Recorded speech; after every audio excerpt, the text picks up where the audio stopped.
2024 में Narendra Modi was running again multiple odds, right. पहला multiple odd की 10 साल की एंटी इनकम्बेंसी, कि भाई कोई भी कितनी भी अच्छी चीज हो, एक ब्रांड होती है वो थोड़ी पुरानी होती है, उससे कुछ तो गलती होती है, या उसको अच्छी बात भी उसकी लगती है कि भाई अब तो ये यूज्ड टू हो जाते हैं, कुछ न्यूनेस चाहिए होती। दूसरा, जिसने भी, मैंने जैसे बताया, जीएसटी के बाद चुनाव लड़ा, वर्ल्ड ओवर, राइट, वो चुनाव हारा। जिसने भी कोरोना के बाद चुनाव लड़ा, अमूमन वो चुनाव हारा।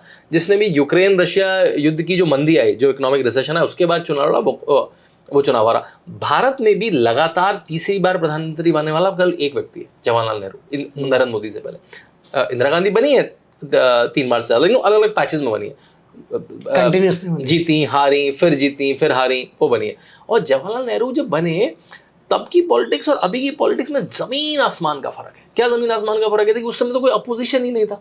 उस समय तो एक तरह से जो इंडिपेंडेंस मूवमेंट की लेगेसी थी, उसको एक तरह से हथिया लिया नेहरू जी ने, और वो चुनाव जीतते गए। उस समय कोई मीडिया नहीं था, कोई यूट्यूब नहीं था, दूरदर्शन नहीं था, कोई यूट्यूब नहीं था। अब दूरदर्शन था आपके पास, अब जो नैरेटिव सेट करना है कर दो। आपको आज की बात आपको गांव तक पहुंचानी है तो कई दिन लग जाएंगे, तब तक तो चुनाव खत्म हो जाएगा। तो उस जब इंफॉर्मेशन की इतनी एसिमेट्री थी, मतलब केवल एक आदमी के पास या एक सरकार के पास ही इंफॉर्मेशन को फैलाने की ताकत थी, ऑल इंडिया रेडियो उसके पास था, दूरदर्शन उनके पास था। तो उस समय चुनाव जीतना वर्सेस अब जब ध्रुव राठी से लेकर एक से एक लगे हैं लोग, तब चुनाव जीतना बहुत फर्क, बहुत डिफरेंट चीज है। तो नरेंद्र मोदी बहुत सारे ऑड्स के अगेंस्ट में लड़ रहे थे, because western powers never want a very strong India. They will want India as a market. अच्छा, इंडिया का मार्केट तो चाहिए, लेकिन जो उनकी बड़ी लॉबीज हैं, उनको कोई भी अगर टिंकरिंग करेगा, और नरेंद्र मोदी ने उनकी जितनी बड़ी लॉबीज है, विदेशों की जो 4-5 बड़ी लॉबीज है, सबको आघात किया। क्या करा? सबसे बड़ी लॉबी क्या है? Pharma lobby.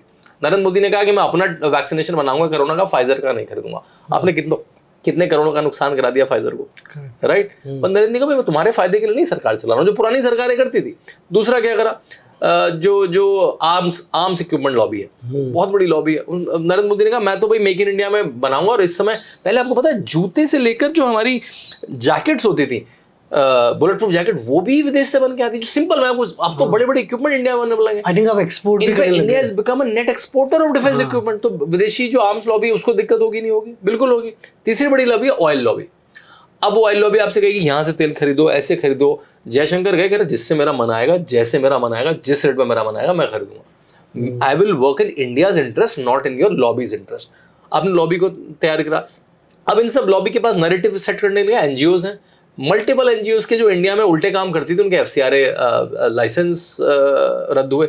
मल्टीपल एनजीओज जो आती तो अच्छा काम करने के नाम पे थी, लेकिन क्रिश्चियन मिशनरी बन जाती थी यहाँ पे, उनके लाइसेंसेस कैंसिल करके, उनके एफसीआरए। जब आप इतने लोगों की दुकानें बंद करेंगे तो भाई लोग तो आपके अगेंस्ट में हो जाएंगे। फिर वो सीधे तो कहेंगे नहीं कि आपने मेरी दुकान बंद कर दी, क्या कहेंगे? फिर वो नैरेटिव चलाएंगे। वो हार्वर्ड को पैसा देंगे, वो दोराटी को पैसा देंगे, वो लंदन स्कूल ऑफ इकोनॉमिक्स को, ऑक्सफोर्ड को, सबको पैसा देंगे कि भारत के अगेंस्ट में नरेंद्र मोदी को बोलो अथॉरिटेरियन है, नरेंद्र मोदी हिटलर है ना, भारत की कोई इंडेक्स में कम करो। मतलब आपको मैं विदेशी इंडेक्स बताता हूँ।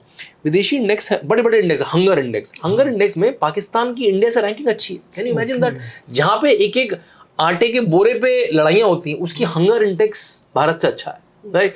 तो ये क्या स्कैम टाइप? ये स्कैम है बिल्कुल, क्योंकि आप कुछ ऐसे पैरामीटर ले लो। अब मैं पैरामीटर लगा लूं कि जिसने व्हाइट कपड़े पहने वो अच्छे, तो आपकी रैंकिंग हाई आ जाएगी। अच्छा। मतलब मैं कहूं इतने रैंडम पैरामीटर्स हैं उनमें, मतलब स्टैंडर्ड प्रोसेस है ही नहीं उसमें। फिर वो है उसमें क्या, प्रेस फ्रीडम इंडेक्स, उसमें अफगानिस्तान की रैंकिंग इंडिया से अच्छी है। अच्छा। जहां पे जर्नलिस्ट के गले काट दिए जाते हैं, वहां की रैंकिंग इंडिया की प्रेस। भाई मैं पिछले 7-8 साल से टीवी पे डिबेट कर रहा हूँ, मैं 5-6 हजार डिबेट कर चुका हूँ। अगर मैं नरेंद्र मोदी के फेवर में बात कर रहा हूँ तो 4 आदमी नरेंद्र मोदी के अगेंस्ट में बात कर रहे हैं। ऐसा कौन सा यूट्यूबर है जो नरेंद्र मोदी के अगेंस्ट में बात कर रहा है? वो अवेलेबल नहीं है। आप कह रहे हैं कि नरेंद्र मोदी, बहुत सारे लोग चैनल पर कहते हैं आप कह रहे हैं आप नरेंद्र मोदी डिक्टेटर हैं। अब ये बात क्या कैसे बात है? भैया आप अवेलेबल हैं, बिल्कुल आप अवेलेबल हैं, आपको ब्रॉडकास्ट हो रहे हैं, आप या तो टीवी पे आ रहे हैं, या इंटरनेट पे आ रहे हैं, या यूट्यूब पे आ रहे हैं, राइट। तो ये जो इतना सारा जो फेक नैरेटिव की पूरी फैक्ट्री थी, इस सब के अगेंस्ट में जो एनडीए कोलिशन है उसको एब्सोल्यूट मेजॉरिटी है। भाजपा को अपने एब्सोल्यूट मेजॉरिटी नहीं आई, यू आर राइट। जितना उनका आकलन था उससे नहीं आया, जितने ऑड्स थे वो उनके अगेंस्ट में, बहुत सारी चीजें उनको पीछे खींच रही थी और खींच भी पाई। तो उनको वो 303 से 240 पे ले गए। पिछले बार के 303 के काउंट से 240 पे ले गई। लेकिन अभी भी 3 टर्म के बाद एनडीए को एब्सोल्यूट मेजॉरिटी है, जो सो कॉल्ड यूपीए या कांग्रेस एंड अलायंस को कभी नहीं आए पिछले 30-40 साल में।